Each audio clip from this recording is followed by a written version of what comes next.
মরক্কোকে 2-0 গোলে হারিয়ে বিশ্বকাপের সেমিফাইনালে উঠেছে ফ্রান্স। তবে জয়ের আনন্দের মাঝেই শেষ দিকে অধিনায়ক কিলিয়ান এমবাপ্পে গোড়ালিতে চোট লাগায় কিছুটা দুশ্চিন্তা তৈরি হয়েছিল।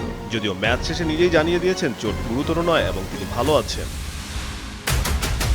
ম্যাচের দ্বিতীয়ার্ধে গোড়ালিতে আঘাত পাওয়ার পর মাঠেই চিকিৎসা নেন এমবাপ্পে। ৭৭তম মিনিটে তাকে তুলে ফিলিপ মাতেতাকে নামানো হয়। পরে ডান পায়ে বরফ বেঁধে বেঞ্চে বসে থাকতে দেখা গেল। ম্যাচ শেষে হাসি মুখে উদযাপন করেছেন তিনি। ইএসপিএনকে ফ্রান্স দলের একটি সূত্রও জানিয়েছে তার চোট নিয়ে উদ্বিগ্ন হওয়ার কিছু নেই। মজুব বিরাট কারবার জিতে নাও ফ্যামিলি কার, স্পোর্টস বাইক ছাড়াও লক্ষ লক্ষ নিশ্চিত গিফট।